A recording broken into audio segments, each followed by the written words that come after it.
¿Qué tal? Buenas tardes. Le damos la bienvenida a esta nueva emisión de Mercados y Empresas en el cierre de una semana realmente con mucha información económica y financiera. Se han pagado, por ejemplo, los bonos en dólares surgidos del canje del año 2020 y esto ha impactado en las reservas internacionales del Banco Central, que de cualquier manera ha vuelto a comprar en cada una de las jornadas, por lo menos de lunes a jueves, dólares en el mercado único y libre de cambios, con lo cual, más allá de lo que enseguida le vamos a comentar, que es la ampliación de la brecha cambiaria, genera cierta tranquilidad desde el punto de vista del sistema cambiario hoy en la Argentina. De esto vamos a hablar enseguida, como le decía recién, pero esta semana, dentro de la cantidad de información que se ha generado, me parece que hay dos datos claves. Por un lado, este que le ponemos en pantalla ahora y que tiene que ver con la difusión del índice de precios del mes de junio. El dato concreto lo vamos a tener sobre el cierre del programa, porque se publica durante la tarde del viernes, pero ya el ministro Caputo adelantó durante el jueves que se va a ubicar por debajo de las expectativas de los analistas. Ahí usted tiene básicamente lo que es el resumen del relevamiento de expectativa de mercado que genera mes a mes el Banco Central, donde, surge básicamente que la inflación durante el mes de mayo fue de 4,2%. En junio, los economistas consultados esperaban en promedio que se ubicara en el 5,2%. Lo que dijo Caputo concretamente es que la inflación va a estar por encima del 4,2%, que es lo que claramente se esperaba, básicamente por lo que es el aumento de tarifa de servicios públicos, que impacta fuerte sobre el segmento de precios regulados, pero por debajo del 5%, con lo cual está claro que esto sería un muy buen dato en materia inflacionaria para el gobierno. Esto, le reitero, lo vamos a confirmar sobre el cierre del programa cuando ya tengamos el dato oficial del INDEC. Y la otra información que me parece muy relevante, a la que ya hicimos alguna referencia instantes atrás, tiene que ver con la ampliación de la brecha cambiaria. Esto básicamente lo que supone es que sigue subiendo el dólar libre en el mercado marginal, pero también en los mercados financieros, y se extiende más todavía la diferencia entre esos dólares y el dólar oficial, al que se liquidan las exportaciones y las importaciones, a las que se le suma el impuesto país. Aquí le pongo los números en pantalla para destacar que la brecha ya se ubica, de acuerdo a los datos que tenemos con la información de cierre de los mercados de la tarde del jueves, que con un dólar en la bolsa, dólar MEP, en 1.403 pesos y un oficial mayorista en 920,50, la brecha ya se ubica en el 52%, si uno toma en cuenta el impuesto país, ese 17,5% que se suma a el oficial mayorista. Estamos hablando de que la brecha está en la zona del 30%. ¿Por qué este es un dato importante y claramente no es un dato positivo? Porque, como ha ocurrido sistemáticamente en los últimos años en la Argentina, cuando se amplía la brecha cambiaria aparece la natural tendencia de los exportadores a retraer liquidaciones y también la tendencia de los importadores a aumentar las importaciones por esa sensación de que el dólar oficial está barato. Por eso es importante seguir este dato de la brecha cambiaria en las próximas semanas. El gobierno sigue confiando en que se va a reducir, porque obviamente esto de alguna manera dispara las expectativas acerca de un ajuste más rápido del dólar oficial. Como dato alentador, si se quiere, podemos insistir con la idea que decíamos antes, de que el Banco Central continuó comprando reservas esta semana. De hecho lo hizo desde el lunes hasta el jueves, pero sin duda esta ampliación de la brecha cambiaria genera cierta inquietud en los analistas económicos y por supuesto también en los mercados. Hacemos ahora la primera pausa en Mercados y Empresas y enseguida seguimos compartiendo datos sobre la marcha de la economía y las finanzas en el país, y vamos a hablar también de algunos temas que tienen que ver estrictamente con la economía marplatense. Solicita tu tarjeta Favacard online en 5 minutos y te la llevamos a tu casa. Con tu Favacard vas a disfrutar de infinitos momentos de verlos reír, invitar a tu gente querida, darte un gusto, construir tu futuro. Ingresá a tarjeta-mediofavacard.com.ar y obtené descuentos y cuotas sin interés para disfrutar más.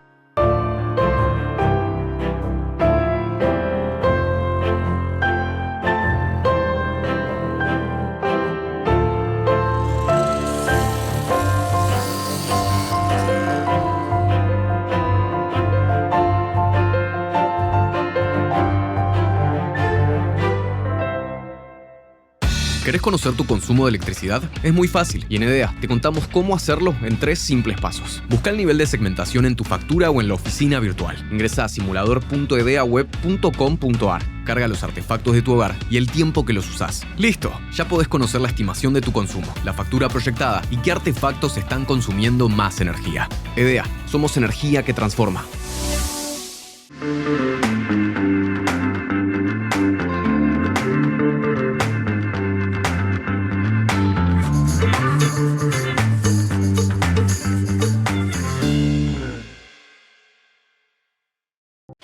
Lo esperamos en Mar del Plata Bursátil para asesorarlo en su mejor alternativa de inversión o financiación para su empresa o negocio. De lunes a viernes, de 10:30 a 17:30 horas, www.mdpbursátil.com.ar.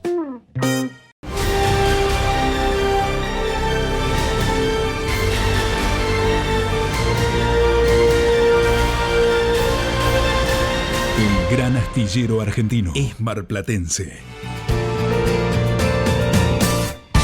Bien, en este tramo del programa vamos a hablar de las novedades fiscales que trae la publicación ya en el boletín oficial esta semana de la Ley Bases y el capítulo fiscal. Así que para hablar de estos temas estamos ya en comunicación con el doctor Marcos Jáuregui Berry. Marcos, te damos la bienvenida y en principio queremos que nos cuentes el tema vinculado con los monotributistas, ¿no es cierto? Porque hay realmente mucha inquietud de parte de los pequeños contribuyentes de saber cuál es la situación a partir de estas modificaciones. ¿Qué nos podés contar? Sí, efectivamente en este paquete fiscal hay varias modificaciones que son, digamos, importantes, y dentro de ellas la parte del monotributo es todo un capítulo particular y especial y que tiene mucha consideración respecto al arrastre que vienen trayendo desde los efectos inflacionarios y su relación con los montos máximos de facturación, sobre todo, a los efectos de poder encuadrar en el régimen. Es decir, por distintas vías, los sujetos monotributistas quedaban excluidos del régimen simplificado, y la causa directa de todas esas cuestiones eran los efectos inflacionarios que no estaban resguardados en cuanto a la posibilidad de los ingresos o los gastos, por cualquier variante estaban excluidos. Entonces lo que hace la ley es adecuar los montos a las posibilidades reales de facturación de un sujeto que está incorporado en un régimen especial, como es el del monotributo, y que contempla un universo de contribuyentes a los cuales se les facilita su situación tributaria, a valores mucho más acordes. Pero también tienen alguna particularidad distinta a los anteriores regímenes, que es que unifica la venta de bienes y locaciones de servicio en cuanto a los montos. Antes había una diferenciación, ahora no la hay, con lo cual simplifica aún más. Y a su vez también contempla la situación de los monotributistas desde el 1 de enero del 24 hasta ahora, haciendo una especie de, no sé si perdón o una manera de llamarlo, en el sentido que todos los que hayan sido excluidos desde el 1 de enero del 24 en adelante pueden mantenerse en el régimen, obviamente se encuadran dentro de las nuevas escalas, con lo cual hay como una especie de poder volver a incorporarse sin esperar los famosos 3 años que tenían que esperar, ¿no es cierto? Y permite que se reincorpore un importante número de sujetos que en este último tiempo habían quedado excluidos. Con lo cual, sí, realmente para ellos hay ciertas ventajas importantes y un poco más razonables que las anteriores. Bien, ahora Marcos, hubo mucha duda a lo largo de esta semana sobre si ya estaban vigentes estos cambios y ya los monotributistas podían facturar sin temor a quedar excluidos del régimen. ¿Esto cómo está? ¿Cómo queda en este cierre de semana? Creo que no está ese temor. ¿Por qué? Porque el artículo del paquete fiscal lo que contempla es que la vigencia es después de la publicación de la ley, que ya ocurrió, y a su vez tiene efecto retroactivo al 1 de enero. Con lo cual, con ese juego del artículo 97 de la ley, lo que uno infiere es que todo este sistema, como la ley ya está vigente, hace que los montos, así como dijimos que todos los sujetos excluidos de enero para acá vuelven al sistema, o pueden volver, todos los montos facturados del 1 de enero para acá van a entrar con la nueva escala del régimen. Es decir, que no importa lo que hayan facturado, siempre y cuando no se excedan, obviamente. ¿Cierto?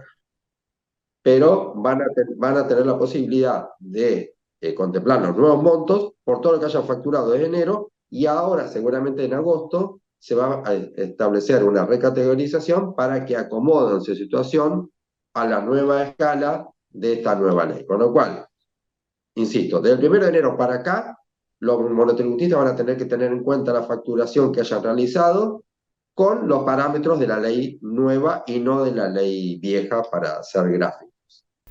Bien, ahora con los cambios, Marcos, se incorpora también la posibilidad de actualizar las escalas progresivamente, digamos, hacia adelante, ¿no? Para evitar este tipo de atrasos que habitualmente perjudica a los pequeños contribuyentes, ¿no? ¿Cómo queda eso?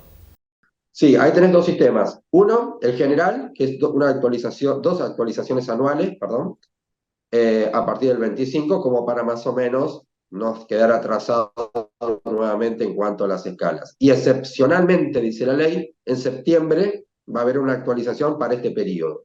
Es decir, el 2024 va a tener una actualización especial en septiembre, y a partir del 2025 lo que establece es una doble actualización anual, como para que no queden nuevamente atrasados. Es decir, todo esto tiene mucho que ver con la inflación, insisto.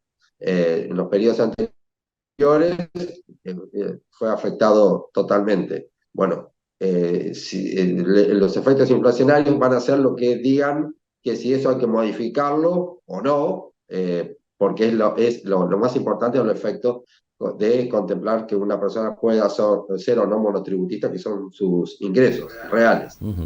Está claro. Marcos, te agradecemos mucho tu tiempo. Por supuesto que queda mucho para conversar sobre las novedades impositivas bueno, que se han puesto en marcha con la aprobación del capítulo fiscal y la ley bases, pero seguimos de la semana próxima. Bienes personales, blanqueo, ganancias, todos estos temas que seguramente bueno, interesan y mucho a los contribuyentes. Gracias por tu tiempo. No, de nada. Hacemos ahora una nueva pausa en Mercados y Empresas y enseguida nos metemos de lleno ya a analizar lo que ha ocurrido en esta semana financiera. Esto después de la pausa. ¿Querés conocer tu consumo de electricidad? Es muy fácil y en EDEA te contamos cómo hacerlo en 3 simples pasos. Busca el nivel de segmentación en tu factura o en la oficina virtual. Ingresa a simulador.edeaweb.com.ar. Carga los artefactos de tu hogar y el tiempo que los usás. ¡Listo! Ya podés conocer la estimación de tu consumo, la factura proyectada y qué artefactos están consumiendo más energía. EDEA, somos energía que transforma. Lo esperamos en Mar del Plata Bursátil para asesorarlo en su mejor alternativa de inversión o financiación para su empresa o negocio. De lunes a viernes, de 10:30 a 17:30 horas, www.mdpbursátil.com.ar. Cada viaje que emprendemos es único, porque en ello siempre se construye una nueva historia. Somos el lugar al que te encanta llegar porque sabes que te espera algo nuevo. Y también es al que querés volver cada vez que puedas. Es que hace mucho que estamos acá, y acá vamos a seguir estando para acompañarte. Aeropuertos Argentina, tu viaje empieza acá. ¿Sabías que existe un programa para apoyar los emprendimientos liderados por mujeres? Asesoramiento, capacitaciones y asistencia técnica son algunas de las herramientas que te esperan para que arranques tu proyecto. Te esperamos. Agua.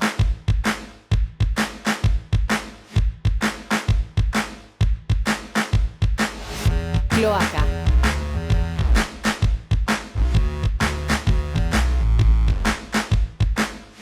Pluvial.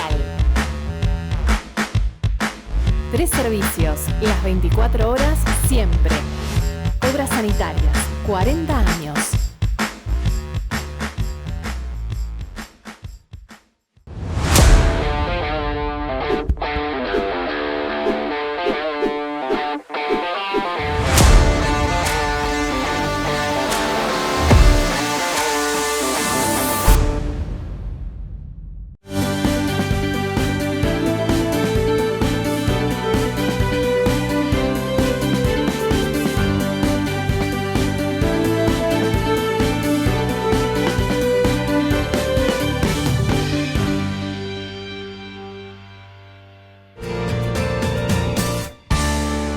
Abrimos este tramo de Mercados y Empresas hablando de un dato muy relevante para la economía argentina, para la economía global, le diría, pero que llega desde los Estados Unidos. Le diría que uno de los datos más importantes de la semana que estamos cerrando este viernes en el contexto internacional. Aquí lo ponemos en pantalla. Tiene que ver con la sensible reducción de la tasa de inflación en junio en los Estados Unidos. Ahí usted tiene dos datos. Por un lado, el índice que aquí conocemos como el IPC, el índice de precios al consumidor, que registró una deflación en el mes de junio de 0,1%, es decir, que los precios en junio estuvieron 0,1% en promedio por debajo de los precios en mayo en la mayor economía del mundo, mientras que la inflación núcleo, si uno excluye, así se mide en Estados Unidos, lo que tiene que ver con productos agrícolas y combustibles, en el caso de la inflación núcleo dio positiva 0,1%. ¿Por qué son importantes estos datos? Porque a partir de la difusión del informe de precios en la mañana del jueves en los Estados Unidos, se disparó la expectativa de que la Reserva Federal Americana baje las tasas de interés en su próxima reunión del mes de septiembre. Usted sabe que en los últimos 2 años, Estados Unidos, a partir de lo que es el funcionamiento de la Reserva Federal, su Banco Central ha venido subiendo la tasa de interés para combatir el proceso inflacionario, y con estos datos de inflación tan bajos, tan ajustados a los objetivos de la Reserva Federal, está claro que la posibilidad de que las tasas de interés se reduzcan en septiembre es prácticamente un hecho. Así lo consideran los analistas. Y esto es muy importante para el resto de las economías del mundo porque la baja del costo de dinero libre de riesgo, que así se define la tasa de interés en los Estados Unidos, mejora la condición de los activos financieros en todo el mundo y además, le diría que de alguna manera aceita el funcionamiento también de la economía global. Así que dato clave, incluso para la economía argentina, que llega en este caso desde los Estados Unidos. Cambiamos de tema, venimos ahora a la economía marplatense y seguimos tratando de monitorear cómo está funcionando la economía real en un proceso duro, claramente, porque venimos de varios meses de caída de la actividad y se viene buscando el piso a esa recesión que podría haber ocurrido, en la visión de la mayoría de los analistas, entre los meses de abril y mayo. Ahora el turno de ver cómo está el panorama de la industria de la construcción aquí en Mar del Plata, lo que sigue la charla que mantenía en los últimos días Javier Novoa con el secretario de Obras del municipio, el arquitecto Jorge González. Sí, la verdad que complejo el panorama económico. Entendemos, o quizás estamos todos esperanzados en que en los próximos meses la macroeconomía ordenada dé lugar de paso a una reactivación en cuanto a la industria de la construcción. En Mar del Plata particularmente, en General Pueyrredón, ese golpe no se siente tanto, primero porque, de acuerdo a nuestras estadísticas, venimos retomando los niveles que teníamos en el primer semestre del año 2023, antes de la caída de la industria en general en el país en el segundo semestre del 2023, y las consultas son permanentes en Mar del Plata. Creo que las distintas líneas de trabajo que ha planteado el intendente municipal y que gestiona en función de tener una industria de la construcción apoyada en un alto porcentaje en lo privado, trabajar en incentivar al privado para que venga a invertir a Mar del Plata, en la ampliación del parque industrial, en la aparición de proyectos que tienen que ver con la logística. Por otro lado, en las últimas semanas, podríamos decir la corrección del tipo de cambio o la adecuación del tipo de cambio a valores un poco más reales en la construcción hace que aquellos proyectos que si bien tomaron un impasse por toda la situación económico-política del país de los últimos 6 meses estén comenzando a reactivarse y nosotros creemos una expectativa amplia en cerrar este año, en el segundo semestre, con números muy parecidos a lo que fue la pospandemia en cuanto a los niveles de ocupación de la industria de la construcción.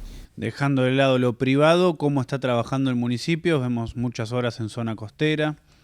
Sí, el municipio acostumbrado, como bien lo dice también el intendente Montenegro, a no recibir mucho apoyo en los últimos 4 años por parte de Nación y provincia en lo que se refiere a obra pública, ha sabido manejar los pocos recursos que tiene.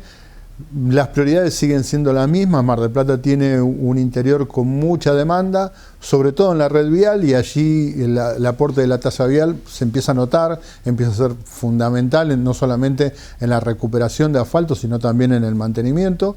Y en cuanto a la obra pública volcada hacia el mejoramiento de espacios públicos, profundizando aquellas líneas de trabajo que traíamos, la participación público-privada a través de los distintos convenios de padrinazgo, la el aporte por parte del municipio volcándolo hacia las áreas que tienen que ver con el turismo, el Frente Costero, la Peatonal San Martín y distintos lugares que van recibiendo, si no bien en los tiempos que uno desearía como secretario de Obras y Planeamiento, sí en la programación que uno tiene. Entonces va completándose algo, a lo mejor en un mayor tiempo del deseado, como es el tratamiento de todo el Frente Costero, dotándolo de modernidad, de accesibilidad, de servicios, en combinación no solamente con la inversión pública, sino también con la que deben hacer los concesionarios de las distintas unidades turísticas fiscales, que esté también volcado hacia el mejoramiento del espacio público.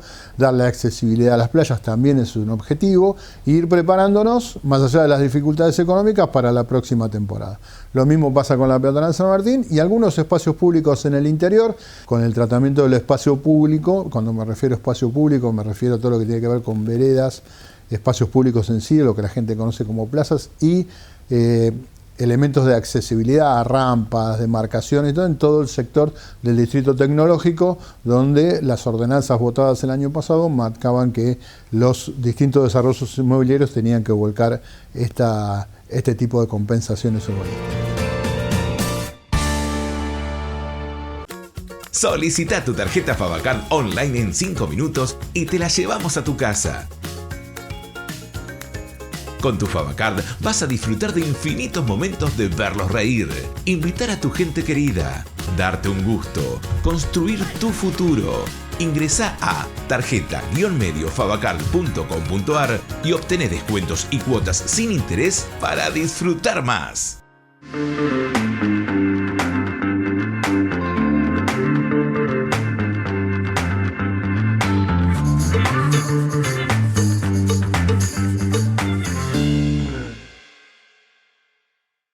Jauregui Berry, Di Genaro y Asociados. Asesoramiento jurídico tributario. Rawson 1857, segundo piso.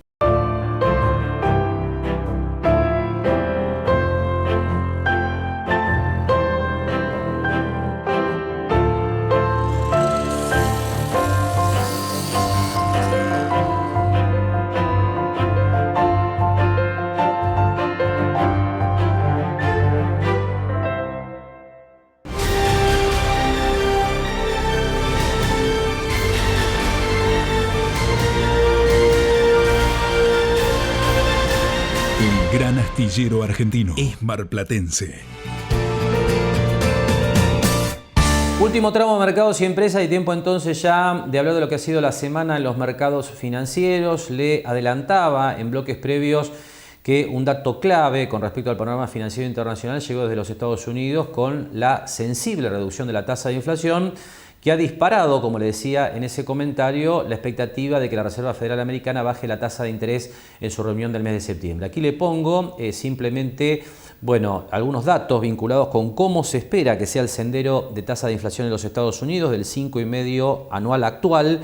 Caería a 5,25% en el mes de septiembre, la expectativa ya está ubicada allí, pero ha crecido sensiblemente. Entre paréntesis usted tiene el porcentaje de posibilidades que estadísticamente se le asigna a que efectivamente la Reserva Federal baje la tasa de interés a 5,25 en la reunión de septiembre, que se ubica actualmente en el 86%. En diciembre, aunque con menor probabilidad, la idea de los analistas es que la tasa de interés incluso se reduciría más para llegar al 5% anual. Datos realmente importantes que impactaron sobre todo en los mercados emergentes, que son los que más se benefician de este tipo de situaciones. Aquí en Argentina en particular tuvimos una semana, nos resta simplemente transitar la jornada del viernes, pero de lunes a jueves positiva tanto para bonos como para acciones. De hecho, el índice Merval, faltando el cierre del viernes, se ubica 3% arriba en dólares del cierre de la semana previa, y también los bonos promedian subas aproximadamente en esa magnitud. Enseguida le vamos a dar los datos efectivos de cierre de la semana. Pero antes repasamos, como hacemos todas las semanas, los rendimientos que quedan en algunos instrumentos importantes que se negocian en el mercado argentino. En principio vamos a hacer un recorrido por los títulos BOPREAL, que son bonos en dólares emitidos por el Banco Central que se lanzaron al mercado este año concretamente con la intención de cancelar por lo menos parcialmente, las deudas con importadores que se había acumulado en la gestión de Alberto Fernández y Sergio Massa. Ahí usted tiene los rendimientos que han caído porque han subido los bonos. La serie 1A, 21% anual en dólares si uno los aplica al pago de impuestos nacionales de abril del año próximo. La serie 1B, 22%. La serie 1C, 18%. La serie 1B se aplica al pago de impuestos desde abril de 2026 y la C desde abril del año 2027. En el caso de las obligaciones negociables, que son bonos emitidos por empresas privadas que tienen menor volatilidad y no suponen exposición al riesgo del sector público, tenemos rendimientos, como usted ve en pantalla, que van desde el 5 hasta casi el 9% de acuerdo al plazo al que uno coloque y la empresa del que el inversor compre justamente esas obligaciones negociables. Y un dato más que le quiero dar tiene que ver con las tasas en pesos que hoy hay disponibles dentro de lo que es la bolsa argentina. Aquí estamos hablando de las denominadas letras del Tesoro que se han comenzado a colocar nuevamente este año y que están ofreciendo, como le decimos semana a semana, rendimientos mucho más atractivos que los plazos fijos. Y usted tiene el resumen básicamente en pantalla. La tasa promedio que informa el Banco Central para las colocaciones en los bancos a plazo fijo se ubica en el 34,22% anual. La tasa nominal anual que uno puede conseguir con letras del Tesoro a 35 días de plazo en la bolsa se ubica en el 36%, a 63 días 45% anual, a 94 días 48%, e incluso le agrego que si uno extiende la colocación por encima de los 130 días, la tasa puede superar el 50% anual. Y ya para ir cerrando esta nueva emisión de Mercados y Empresas, nos queda repasar simplemente las variables que habitualmente denominamos claves de la semana que tienen que ver con el dólar, los bonos en dólares y las reservas internacionales del Banco Central. Comenzamos por el dólar, que termina demandado, una semana donde, como decíamos en la apertura, se vuelve a extender la brecha cambiaria. El Blue 6% queda como el dólar más caro del mercado en 1.500 pesos. En la bolsa el MEP 1.415, sube 1%. El contado con liquidación 1.421 con una suba de 2%. En el mercado de bonos, recuperaciones. Recordamos que esta semana se hizo el pago de la renta y la amortización parcial del Bonar 2030, renta para todas las series, amortización y renta para el 2030. La suba más significativa entre los títulos en dólares con legislación local para el 2038, que sube 4,17%. En cuanto a las reservas internacionales, decíamos en la apertura, una de las variables claves en este segundo semestre del año. Aquí la semana termina en negativo, 1.672 millones de dólares es la pérdida de reservas del Banco Central, aunque hay que tener en cuenta que esto incluye el pago de los bonos del 9 de julio por un monto cercano a los 2.600 millones de dólares.